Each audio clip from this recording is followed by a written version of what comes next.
Bismillahirrahmanirrahim. Shadaqallahul azim.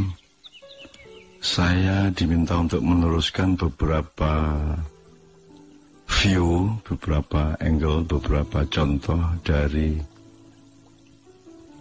bahwa hidup itu ada fakta-fakta katon yang bisa dilihat dengan mata dan didengarkan oleh telinga atau diraba dengan kulit, dengan dimensi yang lain yang sifatnya rohaniah. Kalau Rasulullah mengatakan al-a'malu binniyah wa likulli imri'in ma nawa, bahwa setiap perbuatan itu pada hakikatnya substansinya adalah pada niatnya. Meskipun perbuatannya tetap harus syar'i, tapi kan tetap nyawa atau substansi atau esensi dari perbuatan itu akan ada pada niat. Nah, niat itu kan tidak kelihatan. Niat itu kan tidak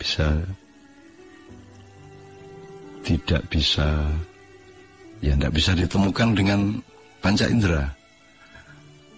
Misalnya Ramadan, anak-anak bertanya, ini kalau kita tidak membaca niat nawaitu somal ghodi an adai fardhi syahrian dan seterusnya, itu sah apa tidak? Ya kalau yang tanya anak saya jawab langsung, sejak kita ngerti puasa, kita sudah punya niat untuk puasa setiap Ramadan. Itu sejak kecil sudah punya niat untuk berpuasa setiap Ramadan. Jadi niat itu sesuatu yang merupakan file kesadaran di dalam diri kita dan itu tidak kelihatan. Bahkan ketika kita mengucapkan nawaitu somal ghodi, itu malah belum tentu dia merupakan niat yang sifatnya batin tadi. Itu sama dengan pertengkaran beberapa puluh tahun yang lalu, kalau sholat pakai nawaitu apa tidak.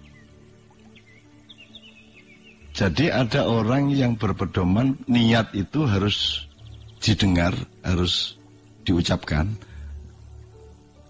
Sesungguhnya itu bagus-bagus saja untuk mengakomodasi dan mengontrol bahwa seseorang itu mempunyai niat benar.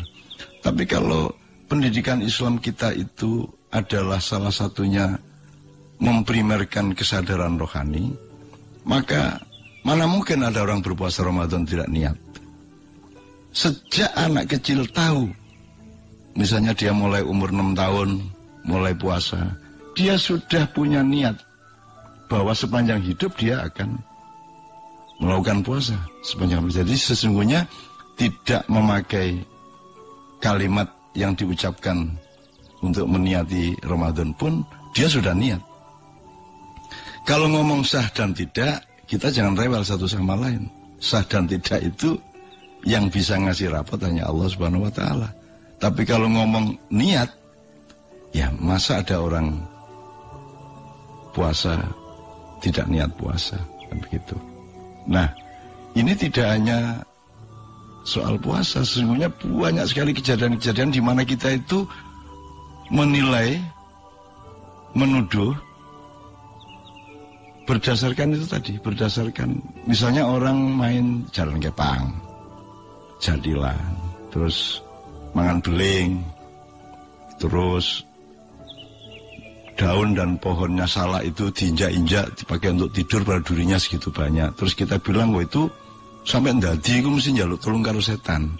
Ketika itu pernah terjadi di Jogja, saya tanya, loh kamu kok tahu kalau dia minta tolong sama setan?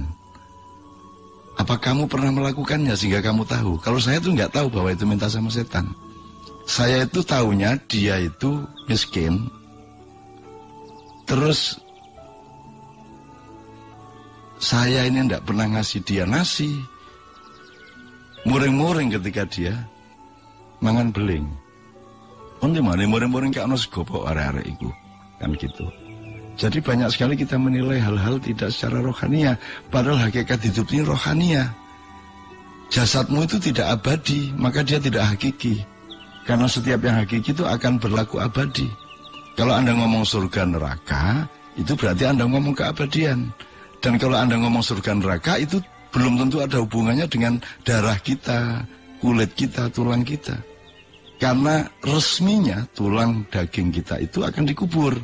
Dan kita tidak punya pengetahuan apakah itu nanti akan dihidupkan kembali tulang belulang kita itu, daging kita itu di neraka ataupun di surga. Nah, ini kita tidak perlu perdebatkan panjang lebar, tapi inti yang saya ingin kemukakan adalah mari kita berendah hati, syukur, berhusnudzon bahwa orang melakukan sesuatu itu, mari kita cari niatnya, kita cari hakikat rohaninya dan kenyataan batinnya itu apa. Itu karena Rasulullah, saya ulangi, mengatakan al-amalu binniyah. Tanpa niat itu maka sesuatu itu menjadi bukan perbuatan. Jadi saya tidak mengatakan bahwa yang sudah terjadi itu salah.